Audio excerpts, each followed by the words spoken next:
আসসালামু আলাইকুম। শুরু করতে যাচ্ছি প্রিয় প্রণয়নী সিজন 2। লিখেছেন জান্নাত নুসরাত। শাহেদ খান এক জীবনে গণ্যমান্য ডাক্তার ছিলেন। জীবন ছিল তার সহজ। যে টাকা আয় হতো তা চলে যেত পরিবারের ভরণ পোষণে।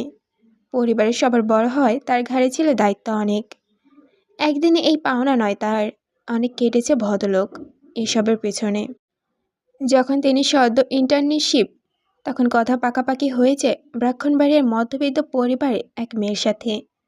বিয়ের পর কাটে নির্ভেজাল 2 বছর। হঠাৎ করে শাহেদ খানের মাথায় ভূত চাপে সিলেট আসবে বেড়াতে। সেই আশা এসে আর ফিরে গেলেন না তিনি নিজের দেশের বাড়িতে। খুঁটি গাড়লেন সিলেটের মাটিতে, বসতি গড়ে তুললেন নিজের।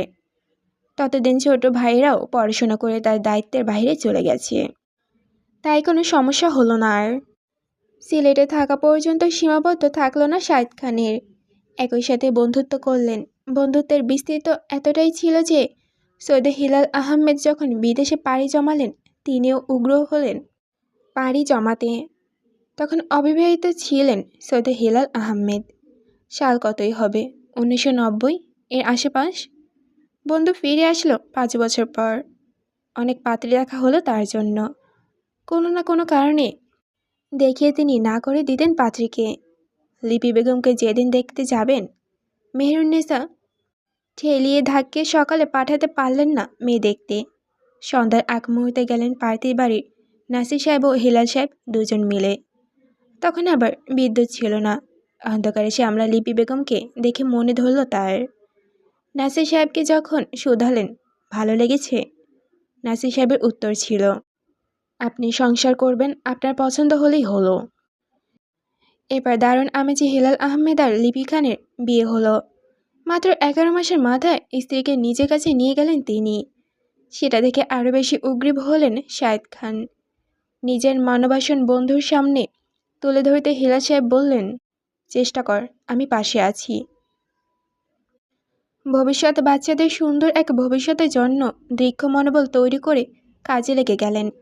দীর্ঘ 2 বছরের ক্লান্তি পরিশ্রমের পর এক খরা পড়া জুলাইয়ে তারা তাদের গন্তব্যে পা বাড়ালেন।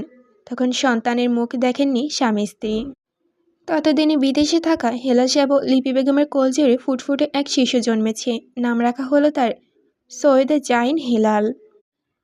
আর 2 বছর সন্তানহীন কাটানোর পর 1999 সালে 13ই মার্চ এক ছেলে শিশু জন্ম হলো।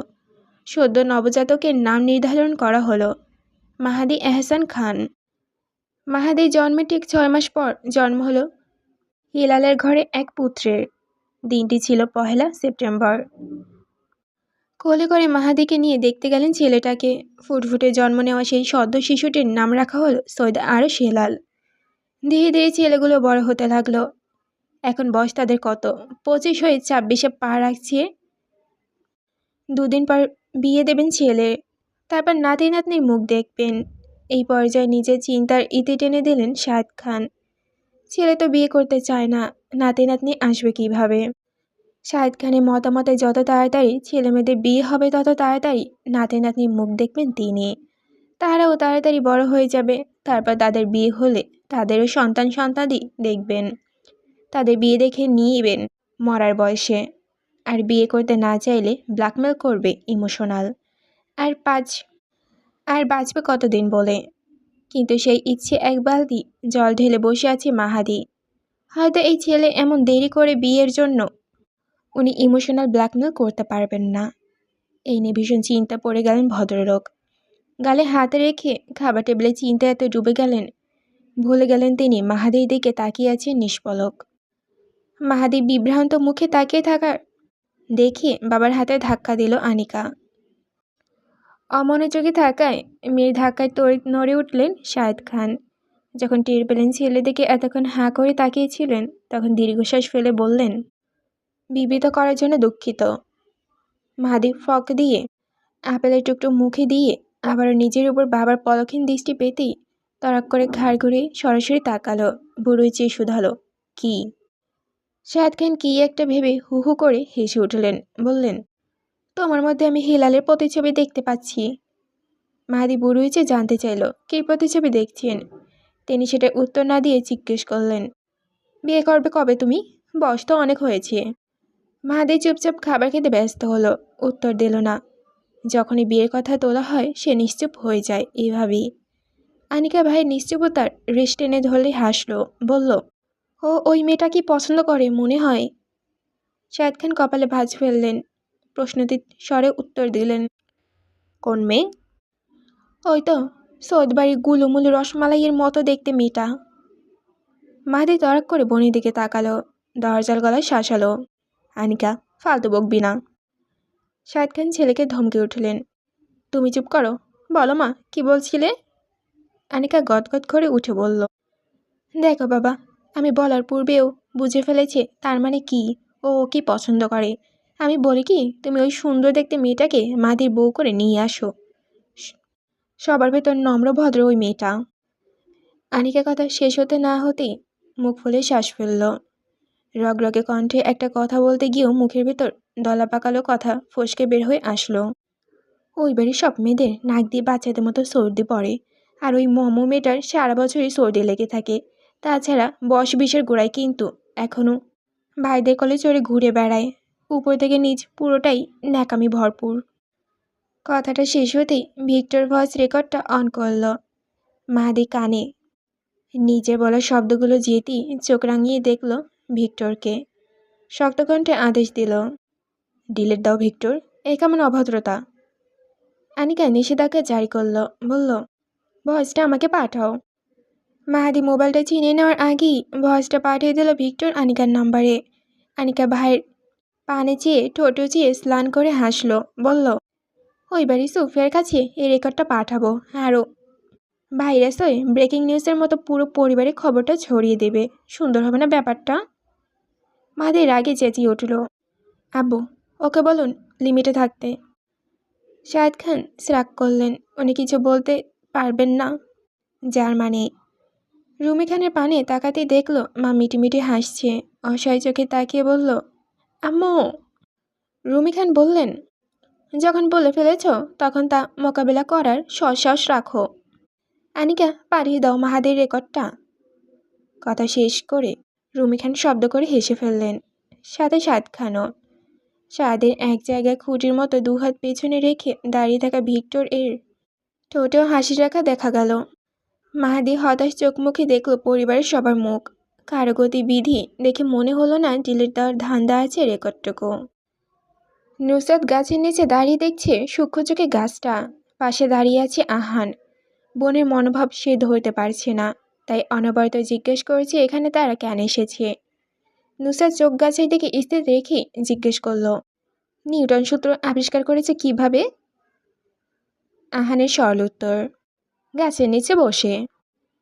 আমিও সূত্র আবিষ্কার করতে এসেছি এখানে। আইন বুড়ো কুচকে গেল। নুসরাত আবার বলল, বাদুরের মতো ঝুলে নিউটনের মতো আবিষ্কার করব? বাদুর চোখ দিয়ে না দেখলে কিভাবে নিজের পথ চিনে? আহানের বুড়ো জোড়া ভাজছিল, আরও একটু পড়ল, নিউটন তো বাদুরের সূত্র আবিষ্কার করেনি। আপাতত ভুলবল বকে যাচ্ছে, তাই শুধরে দিতে ভাষণ দিতে দিতে বলে উঠল, ইতালিয়ান বিজ্ঞানী লারাজো স্পাজানি 1993 সালে প্রমাণ করেন বাদুর চোখ ছাড়াও শুনে পথ চিনে। কিন্তু এখানে তুমি নিউটন কিভাবে পেলে? নিউটন তো এটা বের করেনি। নুসরাত চোখ রাঙিয়ে তাকালো, খিটখিট করে উঠে জানতে চায়, তুই বেশি জানিস না আমি বেশি জানি? পিঠে মার পড়তে মিনমিন করে বলে ওঠে, তুমি। তাহলে কে সঠিক? বুড়ো চেয়ে তাকিয়ে রইল সে। হান মৃদুস্বরে বলল, তুমি আপু। নুসরাত কোমরে হাত দিয়ে দাঁড়ালো আরাম করে। গাছে কিভাবে উঠবে তা বোঝার চেষ্টা করল। আহানের একটু আগে বলা শব্দগুলো তার মনপুত হয়েছে, তাই ধরে উপরে উড়াধুরা কয়েকটা পিঠে দেয়নি। একটা ভুলভাল বকত পিচ্ছিটা, আর সে ধরেই পিঠে কয়েকটা বসাতো। গাছের দিকে দৃষ্টি নিবিষ্ট করে বলল, আমি গাছে উঠে বাদুর মতো 2 পা দিয়ে ডালটা চেপে ধরে উল্টো ঝুলে থাকবো, আর পড়ার সম্ভাবনা থাকলে তুই দৌড়ে এসে আমাকে ধরে ফেলবি, বুঝেছিস? আহান মাথা নাড়ালো। নুসরাত গাছে 2 হাতে ধরে ডালপা রেখে উঠতে উঠতে এমনি চেঁচালো, আহান রে, পড়ে যাচ্ছি, বাঁচা মনকে। আহান দৌড়ে এসে এগিয়ে যেতে নুসরাত হেসে উঠল, বলল, মজা করছিলাম, দেখলাম কতটুকু ভালোবাসিস আমায়। পরপর আবার বলল, একটা কাজ কর, আমার একটা ভিডিও বানা গাছে ওঠার, পরে আমাদের টিকটক আইডিতে পোস্ট করে লিখবি বোনের অজান্তেই তৈরিকৃত ভিডিও। আহান মাথা তুলে হ্যাঁ বলার পূর্বেই খানবাড়ির সম্মুখে হতে আরশের হেঁকে গলা চেঁচানো স্বর ভেসে আসলো। হচ্ছে কি ওখানে? নুসরাত বিশেষ পাত্তা দিল না আরশকে। গাছের মগডালে ওঠার চেষ্টা রপ্ত থেকে বলল, কিছুই হচ্ছে না আরশ ভাই। আরশ গাছের মধ্যে চোখ রেখে আগায়, কণ্ঠে গম্ভীর যে একটা ভাব। সে শুধালো, তাহলে তুই গাছের মধ্যে কি করছিস? নুসরাত হো হো করে হাসলো, বলল, আসলে আরশ ভাই, কয়েকদিন যাবৎ আমার নতুন কিছু ট্রাই করতে ইচ্ছে হচ্ছিল। নুসরাতের পুরো কথা শেষ হওয়ার আগেই আরশ বলে উঠল, তাই বলে গাছের মগডাল থেকে লাফ দিয়ে তুই নতুন একটা ট্রিক করবি? নিচে নেমে আয় বেয়াদব, পরে হাত পা ভাঙবি। এক্ষুনি নিচে নেমে আসবি তুই। আর সে কথা শেষ হতেই গাছ ধরে ঝুলে থাকা নুসরাত বিরক্তির স্বরে ভেসে আসলো, আগে শোনেন ভাই, কি বলি আমি, পরে না হয় বলবেন উপরে থাকবো না নিচে নামবো, নাকি আপনার কোলে উঠবো। আর সে কপালে ভাঁজ পড়ল, ট্রাউজারের পকেটে হাত ঢুকে শটান হয়ে দাঁড়ালো। নিষ্পৃত চোখে তাকিয়ে জিজ্ঞেস করল, কি করেছিলি বল? নুসরাত গদগদ ভঙ্গিতে হেসে উঠল, ঠোঁটে মারাত্মক হাসি তার। হাসির তোড়ে কথা অস্পষ্ট ভেসে আসছে, আরশ ভাই, আমার না কয়েকদিন যাবৎ গাছের মগ ডালে বাদুরের মতো ঝোলার শখ জেগেছে। নুসরাতের কথা কানে যেতে না চাইতেও বুড়ো উঁচিয়ে আসলো আরশের। বুঝতে চাইল মাথা গেছে নাকি আছে ঠিক জায়গায়। মেলে মুখে হাসিরত প্রতিক্রিয়া দেখে ঠাড় হলো মজা করছে না। আসলে পাগলটা বাদুরের মতো ঝুলে পড়ার জন্য উঠে পড়েছে গাছে। আরশ নাক ফুলে তপ্ত শ্বাস ফেলল, বলে উঠল, তুই তো নিজেই আস্ত একটা বাদুর। বাদুরের আবার বাদুর স্টাইলে গাছে ঝোলার শখ হওয়ার মানে কি আমি খুঁজে পাচ্ছি না। কথা শেষে নুসরাতে গতিবিধি দেখল, নিচে নামার আকাঙ্ক্ষা ইচ্ছে কোনোটাই নেই। তাই সে তর্জনী আঙ্গুল তুলে কেন্দ্রবিন্দু করল হাতের মধ্যে মেয়েটাকে। হাতের ইশারায় চুপচাপ নিচে নেমে আসতে বলল। তারপর গম্ভীর গলায় শুধালো, চুপচাপ কোনো বাকবিতণ্ড ছাড়াই নিচে নেমে আয়, না হলে ঝাঁটা বাড়ি একটাও মাটিতে পড়বে না। নেমে আয় বেয়াদব, নেমে আয় বলছি। এসব ফালতু জিনিস তোর মাথায় আসে কিভাবে? নুসরাত কানে কথা না তুলেই জেদ ধরে গাছে বেয়ে উঠতে লাগলো। তা অবলোকন করে আরশ লম্বা দেখে হাতে একটা কচি বাঁশ নিল। নুসরাতের দিকে সেটা নিয়ে অগ্রসর হতে হতে রাগী স্বরে চেঁচালো, নেমে আয় বলছি, আয়।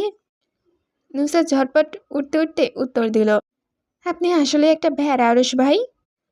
প্রত্যুত্তরে নুসরাতের গায়ের মধ্যে ঠাস ঠাস করে দুটো বাড়ি বসালো আরশ। হিসি আওড়ালো, আর তুই একটা গাধা।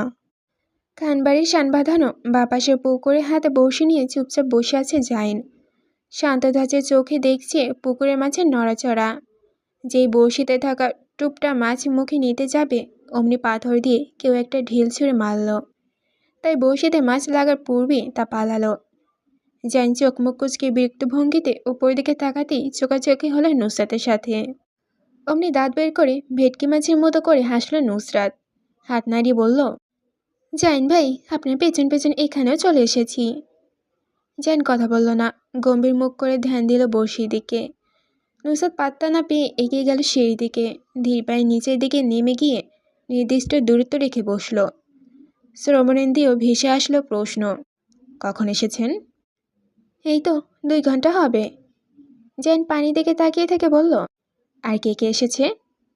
নুসরাত নির্বিকার চিত্তে উত্তর দিল, আমি, আহান আর আব্বা। দুজনের কথোপকথন এতটুকুই হলো, কেউ কাউকে আর কোনো প্রশ্ন করল না। কিন্তু পাশে বসে থাকা নুসরাত জাইনের বড়শিতে মাছ আটকানোর পূর্বেই মুখ দিয়ে শব্দ করে ভাগিয়ে দিল।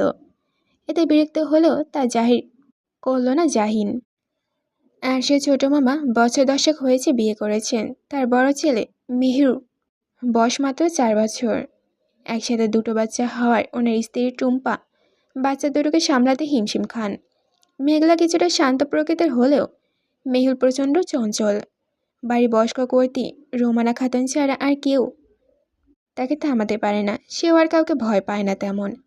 নিজেকে এই বাড়ির বাদশা মনে করে পেট আগের দিকে দিয়ে হাঁটে। সারাদিন টই টই করে ঘুরে বেড়ায় বাড়ি এপাশে ওপাশে।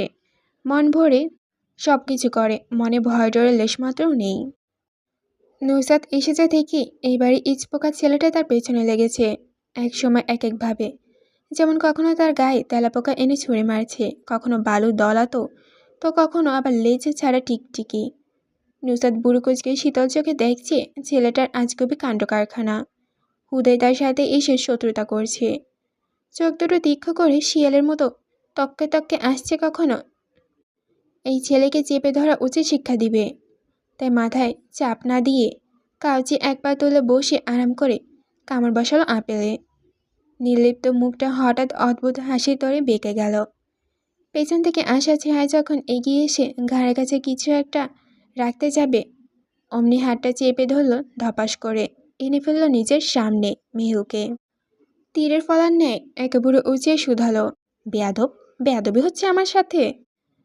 মেহুলের দুহাত নিজের এক হাতে চেপে ধরে আরশোলাটা নিজের অন্য হাতের মধ্যে নিল। ঘৃণিত দৃষ্টিতে কিছুক্ষণ তাকিয়ে থেকে সামনে চেপে ধরে রাখা মেহুলের পানে তাকালো, যে এখন তার হাত থেকে ছাড়া পাওয়ার জন্য চেষ্টায় হাত পা ছুড়ছে। নুসরাত ছেড়ে দিল না, শক্তি লাগিয়ে হাতে তালু দিয়ে ঠাস করে গাল বরাবর একটা থাপ্পড় বসালো। দাঁত কিরমির করে বলল, আর আমার সাথে বদমাইশি করবা? মেহুল দুপাশে মাথা নাড়িয়ে না জানালো। মনে মনে তখন ভেবে ফেলল, এখান থেকে বের হই কিভাবে প্রতিশোধ নিব তা দেখব। পা দিয়ে লাথি মারার চেষ্টা করতেই টুম্পা এসে পেয়ে গেল দুইজনকে ঝগড়া করতে। ছেলে কাণ্ড দেখে ধমকালেন, মেহুল, সম্মান দাও, বড় বোন হয় তোমার। মায়ের ধমকে চটফটানি থেমে গেল মেহুলের। হাত ঢিলে করে দিতেই ক্রোধান্বিত নয়নে নুসরাতকে দেখে চলে যেতে নিবে মুখটা ঝামটা মেরে নুসরাত রসিয়ে রসিয়ে জানতে চাইল, আন্টি, মেহুলের খতনা হয়েছে? ভদ্রমহিলা দুপাশে মাথা নাড়িয়ে নিষ্পিত ভঙ্গিতে বললেন, না তোমা। নুসরাত ঠোঁটে হাত চেপে ধরল বিস্ময় ভান করে, বলল, যত তাড়াতাড়ি পারুন সুন্নাতি খতনা করে ফেলুন, এই তো বয়স খতনা করার। আমার মনে আছে আমাদের আহানে 2 বছর পাখি কাটা হয়েছে, এমনকি ইরহামেরও, ওদের 2 বছরই সব হয়ে গেছে। মিথ্যাটুকু অনায়াসে বলে হাসল সে, মনে মনে নিজের বাহবা দিল এত গুছিয়ে মিথ্যা বলা নিয়ে। ইরহাম আর তার বয়সের ব্যবধান তেমন না। ইরহাম তার 13 দিন আগে পৃথিবীতে ল্যান্ড করেছে। সে কিভাবে জানল কখন ইরহামের খাতনা হয়েছে? যাই হোক, মিথ্যা ভালাই যায়। এই মহিলা তো আর জানে না ইরহাম আগে পয়দা হয়েছে নাকি সে। বিরমুখ হয়ে দাঁড়িয়ে থাকা মেহুলের দিকে তাকিয়ে ঠোঁটে চেপে কিছুক্ষণ দেখল, তারপর ঠোঁট চোখা করে ভ্যাঙ্গালো। বুড়ি উঁচিয়ে ইশারায় জানতে চাইল, আর পাঙ্গা নিবা আমার সাথে? মেহুল নুসরাতকে ঠাট্টা করে হাসলো, মনে করলো তার মা মানা করবে, কিন্তু নুসরাতের সাথে সুর মিলে একইভাবে তালে তাল মিলিয়ে তিনি বললেন, ঠিক কথা মনে করিয়েছ মা, আল্লাহ তোমার ভালো করুক। আমি আজের বাবারে দাদির কানে কথাটুকু তুলব। নুসরাত বিনিময় হাসলো, মিনমিনি করে বলল, হ্যাঁ হ্যাঁ, মানুষকে এভাবে বাস দিতে সাহায্য করাই হলো তো আমার দায়িত্ব আর কর্তব্য। রাত 11টার সময় খাবার টেবিলে খাবার খেতে বসলো সবাই। খাবার টেবিলে রাখার আগেই আহানা নুসরাত এসে 2 পা মেলে আরাম করে বসে পড়ল। নুসরাত কোনো বাগবিতণ্ডে লিপ্ত হলো না, নির্লিপ্ত মুখে ভাত বেড়ে নিয়ে মুখে তোলার প্রস্তুতি নিল। খাবারের পদের ক্ষেত্রে গরুর মাংস পছন্দের খাবার নুসরাতের। এই পদটা টেবিলে থাকলে অন্য কোনো খাবার দিকে চোখ তুলে তাকাতে পারে না সে, তাই আজও এই কাণ্ড ঘটল। গরুর মাংস বাটিটা সবার আগে টেনে নিল নিজের দিকে। পাশ ঘেঁষে বসা আর সে হাত বাড়িয়েছিল নেওয়ার আশায়, তা গুটিয়ে নিতে হলো রমণীর উৎসকাণ্ডে। ইসরাত মুরগির মাংস বেশি পছন্দ করে, আহানও একই। নুসরাত তো কখনো কখনো বলে পোলট্রি চিকেন খেয়ে পোলট্রি মুরগির মতো হয়ে যাচ্ছে দুইজন।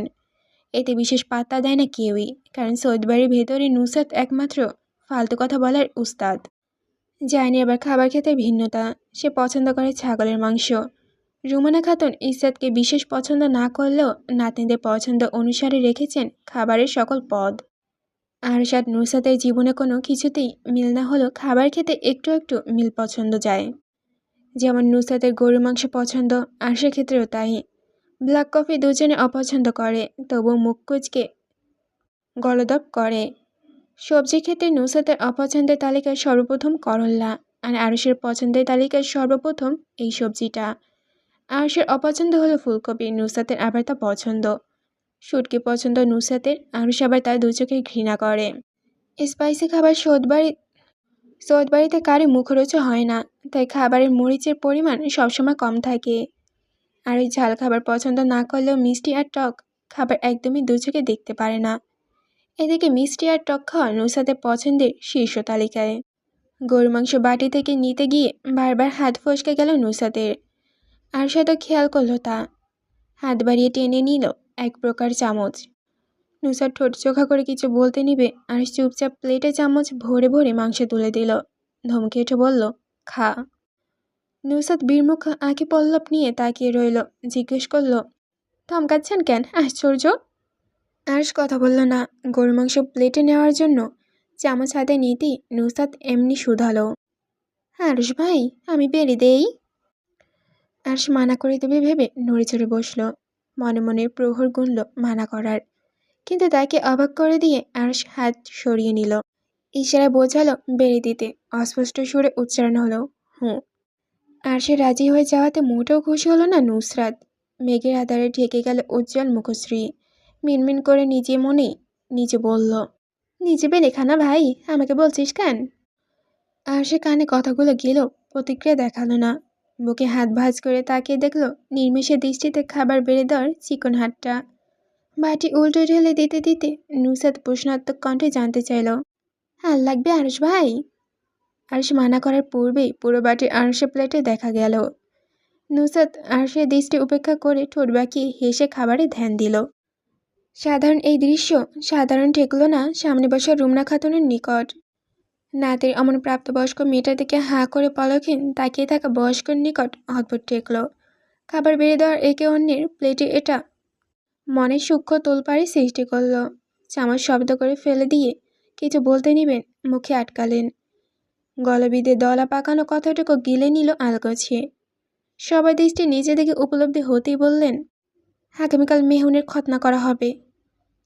আতিক, খতনাওয়ালাকে নিয়ে এসো সকাল সকাল। নুসরাত ঠোঁট উঁচিয়ে তাকালো খাবার টেবিলে একপাশে গোমরা মুখে বসে থাকা মেহুলের দিকে। দৃষ্টান্ত নিয়ে তাকিয়ে রইল। সেই মেহুল এদিকে তাকাতেই অমনি চোকাচোকি হলো দুজনের। মেহুলের বিনা আয়তনাদের অসহায় মুখখানা দেখে মুখের ভেতর থাকা খাবার না চাইতেও ছিটকে বেরিয়ে আসলো নুসরাতের। খিলখিলি হেসে উঠল পুরো ড্রয়িং রুম কাঁপিয়ে। আহার নুসরাতে হা হা করে হাসি দেখে ঠোঁট টিপে নিজের হাসি আটকাতে চাইল, হলো না। নিজেও কাহিনিটা না জেনে সুর মিলিয়ে হেসে উঠল। ঘড়ি কাটা তখন 11টার ঘরে। মেহুলকে অনেকক্ষণ যেমন বোঝানো হচ্ছে সুন্নাতি খতনা করার জন্য, কিন্তু কোনোভাবে সে রাজি না। দুহাত পা ছড়িয়ে ছিটিয়ে মেঝেতে বসে কান্না করছে, সাথে ঘো ঘো করে নিজের মনের রাগ ক্ষোভ প্রকাশ করছে। যেই সে নুসরাতের ওভার আকৃতির মেসিবান করা হাসি জল মুখটা দেখেছে, তখনই ইচ্ছা করেছে চুল ছিঁড়ে মুখে আঁচড় কাটতে। রাগে চোখ মুখে তাকিয়েছিল অনেকক্ষণ, চেঁচালো। কেউ কানে তুলল না মেহুলের আত্মচিৎকার। নুসরাত এক পা চেয়ারে তুলে বসে আরাম করে আপেলে কামড় বসাতে বসাতে হাসছে সবার অগোচরে। এতে হয়তো মেহুলের রাগে ঘি ঢালল। হাতের কাছে থাকা ফুলদানিটা তুলে ছুরি মারল তার দিকে। সেকেন্ডের ভিতর উড়ে এসে পড়তে নিল তার নাক কপাল বরাবর। তার পূর্বেই বিমুখ হয়ে বসে থাকা নুসরাতকে এক টানে সেখান থেকে সরিয়ে নিল একটা শক্তপোক্ত হাত। নুসরাত হকচকিত দেখল মেহুলকে, চোখ মুখে বিস্ময় অন্তর্মুখ। নশারন্ধ কুস্তির ঘ্রাণ প্রবেশ করতেই মাথা তুলল উপরে। চোখাচোখি হলো নিষ্প্রাণ কালো বলয়ের আঁখের যুগলের। কানে ভেসে আসলো, ব্যথা পেয়েছিস? নুসরাত রোবটের ন্যায় দুপাশে মাথা নাড়ালো, না জানালো। মেহুলের দিকে ঘাড় বাঁকিয়ে তাকিয়ে হাসলো তাচ্ছিল্যের। তাকে টার্গেট করে নিক্ষেপ করা ফুলদানিটা ফসকে যাওয়ায় কিছুক্ষণ পূর্বে হামলার কথা ভুলে গিয়ে জিভ বের করে ভেঙালো আবার। বুড়ো আঙ্গুল উল্টে দেখালো কাঁচকলা। মেহুল তেড়ে আসতে নিবে তার আগে খানবাড়ি পদার্পণ ঘটল খতনাওয়ালার। লোকটা সে কি ভীষণ তাড়া। এসে তাড়া লাগালেন ওনার শিগগিরই ফিরতে হবে, তাই তাড়াতাড়ি বাচ্চাকে নিয়ে আসার জন্য। মেহুল লোকটাকে দেখে পালিয়ে যেতে চাইলে দৌড়ে খপ করে হাতের মুঠোয় চেপে ধরল তাকে স্বার্থ। টেনে হিচড়ে নিয়ে চলল রুমের দিকে। মেহুল চেঁচালো, ভাইয়া ব্যথা লাগবে, ভাইয়া আমি যাবো না। নুসরাত আপু বলেছে ব্যথা লাগবে, ব্যথা। নুসরাত শ্রবল করে কপালে ভাঁজ ফেলল, বলল, আমি কখন বললাম ব্যথা লাগবে?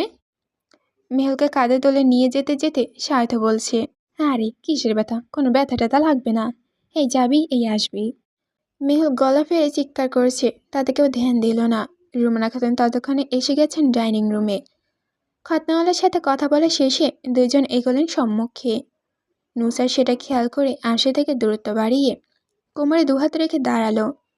আরশের সম্মুখে দাঁড়িয়ে অদ্ভুত ভঙ্গিতে কিছুকাল উপর নিচে দেখল। বুড়োর মেঝে সামান্য ভাঁজ ফেলে জিজ্ঞেস করল, ব্রো, তোমার হয়েছে? আরশ দুর্বুড়ো নাচিয়ে জানতে চাইল, কি? নুসরাত ইশারা দিয়ে কিছু একটা বোঝালো। ইশারা বোঝানোর রপ্ত থেকে অস্পষ্ট সুরে উচ্চারণ করল, আরে হৈসব। আরশ নুসরাতের হ্যালিতে মেজাজ খোয়ালো। নাক মুখ কুচকে বলল, কী সব কি হবে? আরে বুঝেন না? আবারও চোখ দিয়ে ইশারা করলো আরশকে। না চাইতে এবার ধৈর্য হারিয়ে তেড়ে আসলো নুসরাতের দিকে আরশ। বিকট শব্দে হুঙ্কার দিল, না বুঝি না, মুখ দিয়ে বল বেয়াদব। নুসরাত আরশে থেকে নির্দিষ্ট দূরত্ব তৈরি করলো পিছু সরে যেতে যেতে। ঠোঁটে হাসি ঝোলায় নির্লজ্জের মতো শোধালো, আপনার সুন্নাতি খতনা হয়ে গেছে আরশ ভাই? আরশ ক্রোধে চোখ মুখ লাল করে গড়ালো। দাঁত কপাটে চেপে রাগ নিয়ন্ত্রণ আনতে চাইল। নুসরাতের ভ্যাটকানো দেখে তা আরও বৃদ্ধি পেল। কটমট করে দাঁত কপাটে পিষে মুখ দিয়ে হিসে বের করল, না, তুই আর তোর বাপ এসে খতনা করবে বলে বসেছিলাম, আয় করে দে খতনা। নুসরাত দাঁত দিয়ে ঠোঁট কামড়ে হাসি আটকানোর বৃথা চেষ্টা চালালো। না পেরে হাত দিয়ে ঠোঁটের হাসি চাপিয়ে বলে উঠল, কাঁচি বটি তুলা স্যাভলন আর যা যা প্রয়োজন সব নিয়ে আসছি। 1 মিনিট অপেক্ষা করুন আরশ ভাই, আমি যাচ্ছি আর আগামী 3 দিনের ভেতরে চলে আসছি। নুসরাত নিজের এমন বেহায়াপনায় মোটেও লজ্জা পেল না, উল্টো আরশের এমন রেগে যাওয়া দেখে বেশ অবাক হলো। নিত্য নতুন একই ঘটনা ঘটার পর একটা লোক কীভাবে তার উপর সেই কাহিনীর জন্য রেগে যায় তা ভাবতে গিয়ে মাথায় জট পাকিয়ে গেল। তবু জট ছাড়ানোর চেষ্টা না করে আরশকে আবারও জ্বালাতে ব্যস্ত হলো। মন প্রাণে কাজে লাগলো তার নিজের কাজে। চোখ তুলে উপরে তাকাতেই থাবা দিয়ে ঘাড় চেপে ধরল আরশ তার। কণ্ঠ খাদে নামিয়ে আওড়ালো, নুসরাত, খুব বার বেড়েছিস তুই। মেয়েটা হাসলো। আরশের হাত থেকে ঘাড় ছাড়ানোর চেষ্টা করলো না। গা ঘেঁষে দাঁড়িয়ে দাঁত বের করে হেসে কিছু বলতে নিবে কানে ভেসে আসলো কিছু শব্দ। আর যদি একটা ফালতু কথা বকিস তাহলে মাথায় তুলে আছাড় মারব তোকে। নুসরাত অবাক কণ্ঠে জানতে চায়, কোথায় কি বকলাম? আরশ হৃদয়ের মাঝে ভাঁজ ফেলে জানতে চায়, তাহলে এতক্ষণ কি করছিলি? আমি তো শুধু বলছিলাম। নুসরাতের কথা শেষ হতেই ঘাড়ের কাছে চেপে ধর হাতটা আর শক্ত হয়ে আসলো। আরশ হুঁশিয়ারি দিল, আর যদি বলিস তাহলে পানিতে ধাক্কা দিয়ে ফেলবো। নুসরাত শ্রাগ করলো, মৃদু আওয়াজে আওড়ালো, তো ফেলে দেন না, আমি ভয় পাই নাকি? আরশ তরজরি আঙ্গুল দিয়ে নুসরাতের কপালের কাছে দুটো টোকা দিয়ে শোধালো, এখানে মস্তিষ্ক বলতে কোনো জিনিস আছে? না নেই, আমি বাদে আপনার আর আপনার 14 গোষ্ঠী শুধু আছে। আরশ চুটকি বাঁচালো, ঠোঁটে স্মিত হাসি রেখা খেলে গেল, বলল, right, you are right Nusrat Nasir. মাছ ধরার জন্য গতকালে লোক আনানো হলেও তেমন মাছ জালে আটকায়নি, তাই আজ আবারও আনা হয়েছে তাদের। প্রায় 30 মিনিট অতিবাহিত হওয়ার পর পেছনে পুকুর থেকে বড় একটা রুই মাছ উঠল জালে। সেই নিয়ে হট্টগোল চলল সবার মাঝে। নুসরাত আর আহান পাশাপাশি বসে পুকুর পাড়ে মাছ জালে ধরা দেখছে। দেখা শেষে বিরক্ত ভঙ্গিতে উঠে দাঁড়িয়ে ফিরে যাওয়ার জন্য খানবাড়িতে অগ্রসর হবে। হোয়াইট লেগ জিন্সের পেছনে ছেড়ে নিয়ে যেতে মাথা ঘোরাতে নিবে অমনি ধপাস করে পানির মধ্যে শব্দ হলো। বাড়িতে আর ফিরে যাওয়া হলো না তার। চোখ দুটো রসগোল্লার ন্যায় হয়ে গেল প্রকট। পানির মধ্যে খাবি খাওয়া ছটফট করতে থাকা ইসরাতের ফ্যাকাশে হয়ে আসা মুখটা আঁখিকোটের অন্তরের হলো। কণ্ঠে মারাত্মক অস্থিরতা নিয়ে চেঁচালো, জাইন ভাই, ইসরাত পানিতে পড়ে গেছে, বাঁচান ওকে। জাইন প্রথমে পরিস্থিতি ঠাড় করতে পারল না, যতক্ষণে বুঝতে পারল ততক্ষণে হাজার বুদবুদ উপরের দিকে উঠে নিচের দিকে তলিয়ে গেছে মেয়েটা। হাত পা অনবরত পানিতে চাপাচাপির আওয়াজ হলো। একই সাথে কানে আসলো নুসরাতের চিৎকার, এই জাইন ভাই, ইসরাত সাঁতার জানে না, আরে ভাই এমন দাঁড়িয়ে আছেন কেন, নামুন না পানিতে।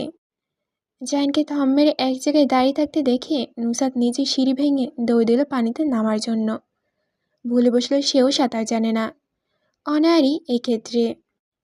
পায়ের পাতায় পানি লাগার আগেই ছিটকে এসে একদলা পানি লাগলো নুসরাতের গায়ে। কানে ভেসে আসলো জাইনের স্বর, আমিও সাঁতার জানি না।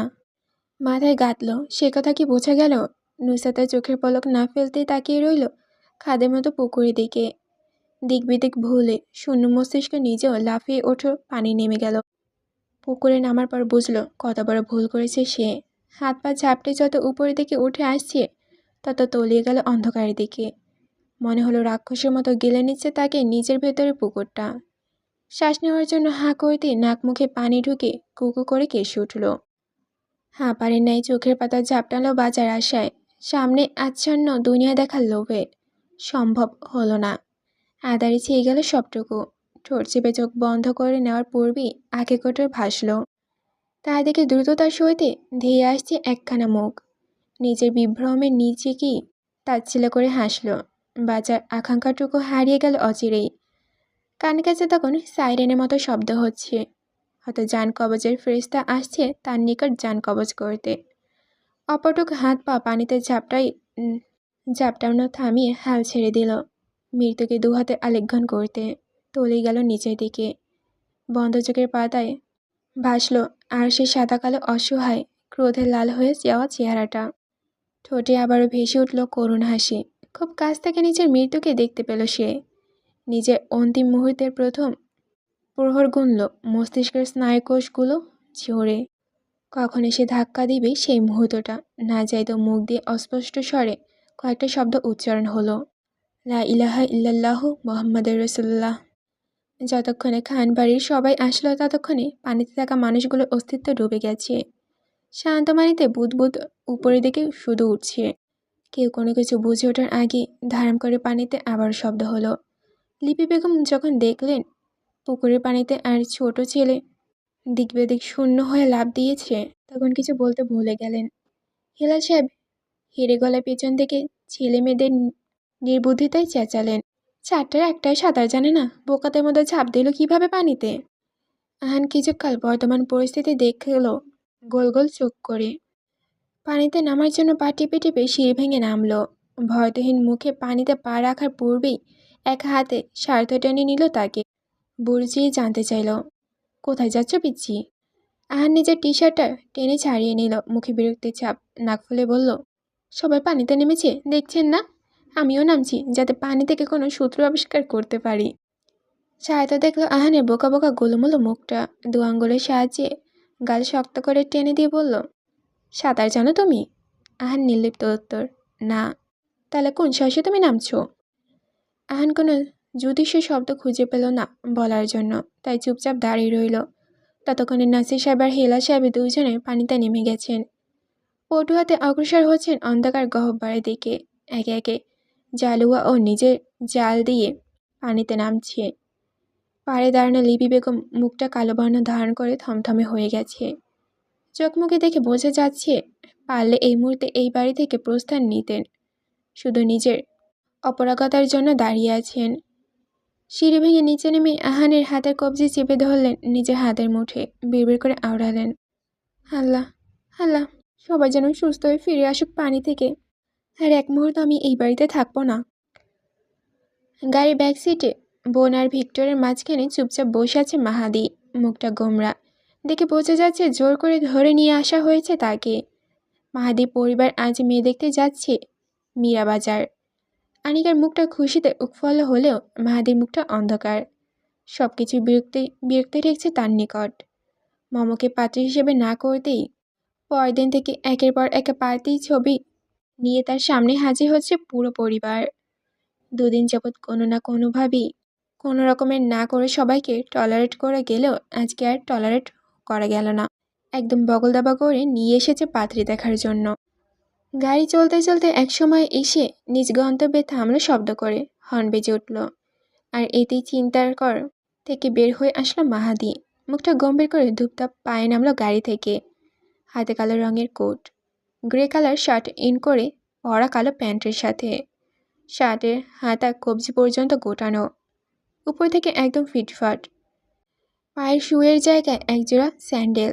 আনিকা যখন সেটা খেয়াল করলো তখন জিজ্ঞেস করলো, এই জুতো কোথা থেকে নিয়ে এসেছো তুমি?